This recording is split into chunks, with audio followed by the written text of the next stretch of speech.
In this video, I'm going to share with you 100 English grammar rules that you can use for everyday conversations. Once you know these rules, you will sound more accurate, more confident, and more like a native speaker when you're speaking English. I'm Aga from English with Aga. Welcome to my channel. Let's get this video started. Rule number 1. When you have several adjectives in one sentence, they should follow a specific order: opinion, size, age, shape, color, origin, material, and purpose. For example, a beautiful, big, old, brown house. If you don't follow this order, your sentence might not sound very natural. Used to and would are both for talking about something that was true in the past, but is not true now. For example, I used to walk to work, but now I drive. I would walk to work every day when I was younger, but now I take the bus. So something I did in the past that I don't do anymore. But with some verbs, you can only use used to, not would. For example, verbs like to have. I used to have long hair, but now I have short hair. But you can't use would. So you can't say I would have short hair. That's incorrect. It's because having is a state, not an action. And when you're talking about states, you can only use used to. And I have a more detailed video about the difference between used to and would, so make sure you check the link in the video description. If I were you is a phrase for giving advice. If I were you, I would buy this car. It means my advice is that you should buy it. I think it's a good idea. So in the phrase, if I were you, there is I and were. Usually it's I was. But in this specific phrase, we need were. If I were you. If I were you, I would buy this car. Are you enjoying this lesson so far? If you are, then you might be interested in my free English grammar booklet, in which I explain a lot of English grammar concepts in a lot of detail. So just go to the link in the video description and get it from there. The next rule is about wish. So when we talk about wishes that we have about the present, we use wish with the past tense.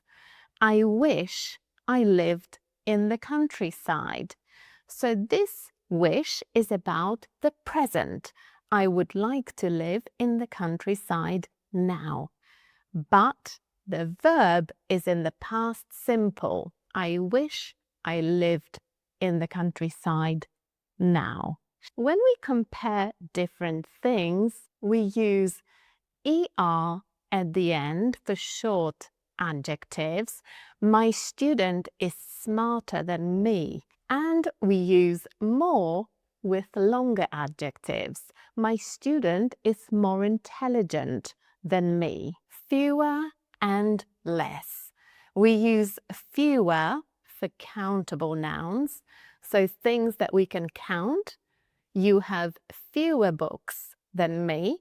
And we use less for uncountable nouns, things that we can't count, like water.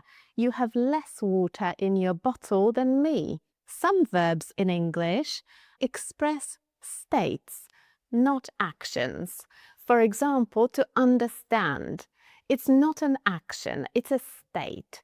So with those verbs, we don't normally use ing at the end. So we can't say I'm understanding you. We just have to say I understand you. It's the same with belong. We can't say it's belonging to me. We have to say it belongs to me because it's a state. It's not an action. There are, of course, exceptions to this. And if you like learning about grammar and learning about exceptions, then I encourage you to join my English grammar program, in which I explain all of English grammar in a lot of detail with lots of examples and lots of practice exercises. So check out the link in the video description to find out more. John went out and I also went out. So John and I went out, not John and me, because John and I is the subject of the sentence. But when it's the object, for example, you cooked dinner for John and me, we need me instead of I. Good is an adjective. It describes a thing or a person. For example, you did a good job. So good describes job. Well is an adverb. It's about how something was done. So you did the job very well. Each and every are singular. Each student has a book, not have, has. Every person is ready, not are, is. They're both singular. The present simple is for talking about habits. I drink coffee every morning. The present continuous tense is for things happening right now. I am drinking coffee right now. Since is for when something started. I have lived here since 2022. So I started living here in 2022 and I still live here now. For is for how long. So I have lived here for 4 years. I moved here 4 years ago and I still live here now. The present perfect is for talking about your whole life. And of course, that's only one way to use it, but I want you to know this rule. I have been to Paris. I'm talking about a single experience in my whole life. I have eaten sushi. Again, it's a single experience and I'm looking at my whole life. So I need the present perfect. And I talk about the details of this and many other ways to use the present perfect in my English grammar program. So check out the link in the video description. But when you talk about when something happened exactly, you usually need the past simple. I went to Paris in 2019. So that is just a specific moment in the past. When you talk about spontaneous decisions, you usually need will. The phone is ringing. I will answer it. It is not a plan. It's a spontaneous decision. But when you're talking about plans, you can use going to. I'm going to visit my grandparents tomorrow. It is not a spontaneous decision. It's a plan. Never use double negatives in English. So you can't say I don't know nothing, because don't is a negative and nothing is a negative. So it's a double negative. Instead of nothing, we need anything. I don't know anything. Or you can say I know nothing, and it means the same thing. Adverbs in English usually end in ly. He walked slowly. Adjectives normally describe nouns. He is a slow cyclist. Slow is the adjective. Some nouns don't have an S at the end in plural. For example, man, men, woman, women, child, children, person, people. Uncountable nouns are singular. The water is cold. This information is helpful. Some is for positive sentences. I have some apples. Any is for questions and negative sentences. Do you have any apples? I don't have any apples. Much is for uncountable nouns. How much water is there? And many is for countable nouns. How many people live there?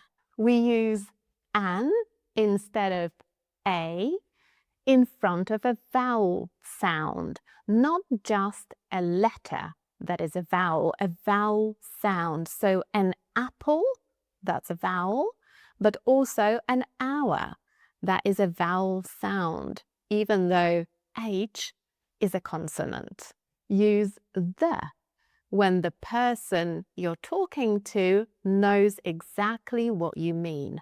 Could you pass me the keys? The specific keys on the table. We both know what we're talking about. Subject-verb agreement. He runs, they run. Use do and does for questions in the present simple. Do you like tea? Does your brother like coffee? Use did for questions in the past simple. Did you like the movie? After thank you for, you need a verb with ing. Thank you for coming. Interested and interesting. Interested is a feeling. I am interested in this book. It's a feeling I have. Interesting is something that describes the book. What is the book like? The book is interesting. It's the same with bored and boring. I am bored, so it's a feeling I have, but the film is boring. So boring describes the film. The word too means that there is more than enough of something. The soup is too hot. It's quite a negative thing. So we don't want it to be as hot as it is. Enough often goes after adjectives. He is old enough to drive. It can also go before nouns. I have enough information. We use the passive voice when it doesn't really matter who did something. For example, the building was built 5 years ago. It doesn't matter who did it. But we can use by to specify who did it. So the building was designed by a famous architect. When he or she is the object, not the subject, it changes to him and his. So he is there, she is there, but I see him and I see her. Whose is to ask about ownership. Whose jacket is this? Who is the owner? Say and tell. You say something. For example, he said he's hungry. But you tell somebody something. He told me that he's hungry. Speak and talk. You can speak English or you can talk to somebody. So talking is usually about a conversation and speaking is just about you expressing your thoughts. But you can speak with somebody. It's more of a formal thing. I need to speak with your teacher. Bring and take. So bringing something is about movement towards the speaker. Bring me that book. So the movement is towards me. Taking is usually away from the speaker. Take the rubbish out. I want it away from me. Borrow and lend. So I borrow something from you, but you lend me something. So to lend is to give and to borrow is to take.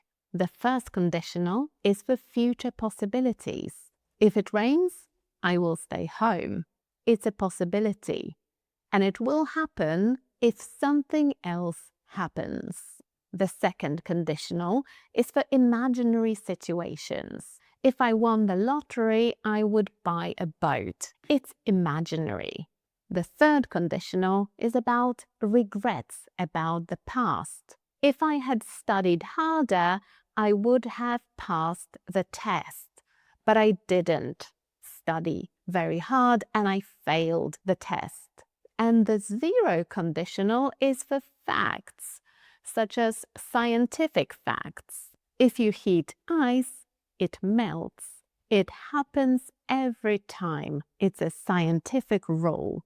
You can use as, something as, to show that two things are the same. He is as tall as his brother, so they are the same height. When you use look forward to, you need a verb with ing at the end. I look forward to seeing you. We use in for months and years. In July, in 2025, and on for days of the week and dates. On Monday, on the 1st of June. We use at for specific times, at 5 o'clock, at midday. We use in for transport that is smaller and you usually don't share it with other people, like a car or a taxi. I'm in the taxi. And we use on for larger transport that you normally share with other people. On the bus, on the plane. We use at for specific locations. I'm at the bus stop. I'm at the supermarket. And we use in when something is inside a container, a space, or a box of some sort. I'm in the kitchen. The keys are in my bag. The phrase to look up has two meanings. Look up at the sky. I'm asking you to look at the sky. And to look something up in a dictionary means to find some information in a dictionary. Some phrasal verbs can be separated. Turn the TV off. Turn off the TV. And both are correct. Some phrasal verbs can't be separated. I ran into an old friend, but you can't separate run and into. Make and do. There are exceptions, but make is generally for creating or producing something. To make a cake, to make music. And do is more for tasks or activities. To do the laundry, to do your homework. You need an infinitive after verbs like to want, I want to go, to decide, he decided to quit his job. But some verbs take a gerund, so a verb with ing at the end. I enjoy reading. I avoided seeing him. I don't mind going out. Watch my other video where I talk about gerunds and infinitives in a lot more detail. I have linked it in the video description. To stop to do something and to stop doing something.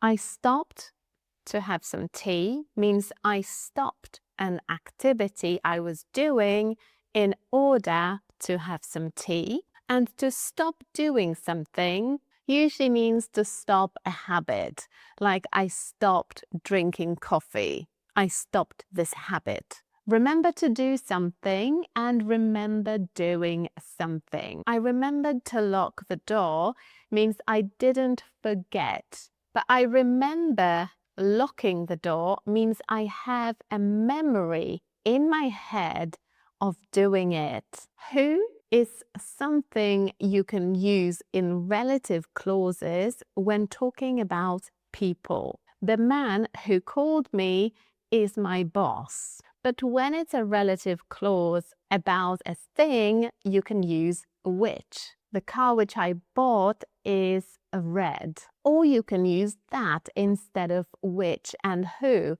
The man that called me is my boss. The book that you lent me is interesting. You can also omit those words if they're an object. The movie we watched was great. We need an apostrophe and an S with possessives. Sarah's phone. But when something belongs to a thing, it's better to use of. The short legs off the table. Plural possessives have an S with an apostrophe after it. The students' books. It means the books belong to several students. Can and may. Can I go? May I go? They mean pretty much the same thing, but may in this situation is a little bit more polite. Could is the past simple of can.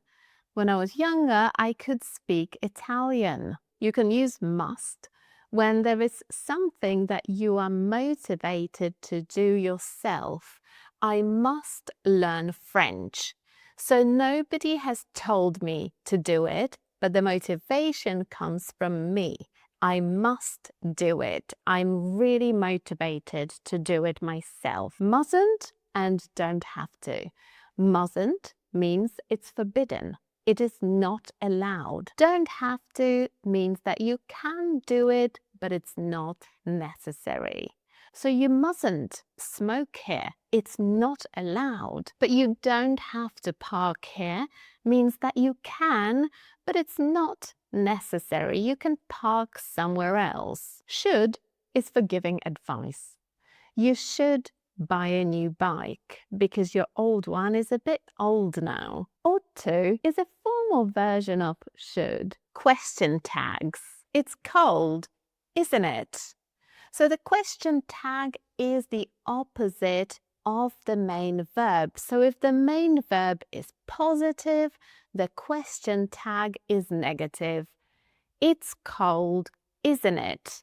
But if the main verb is negative, the question tag is positive.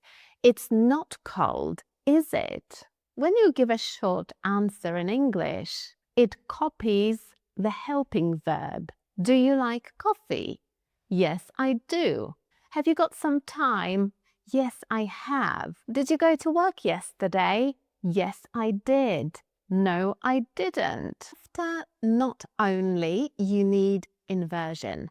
So not only does she speak Spanish, but she also speaks Italian. So not only does she speak. It looks like a question, but it's not. You also need inversion after certain negative words, like rarely. Rarely do I go out. It's a statement. It looks like a question, but it's not a question. Unless means if not. I won't go out unless you come with me. So if you don't come with me, I will not go out. Provided that means only if. You can go to the party provided that you clean your room. So you can go only if you clean your room. That's the condition. Despite is normally followed by a noun. We went out despite the rain. You can also put the fact that after despite. So we went out despite the fact that it was raining. So goes with adjectives, and such goes with an adjective and a noun. He is so nice. He is such a nice man. Neither and nor means not this one and not that one. Neither John nor Mary were there.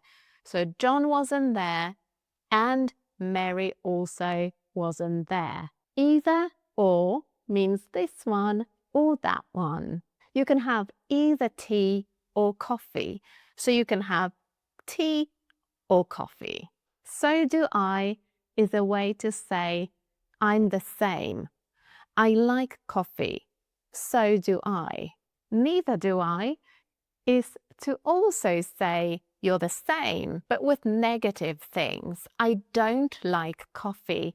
Neither do I. The future continuous is for continuous actions in the future. Between 6 and 8 tomorrow evening, I will be flying to New York. The future perfect is for completed future milestones.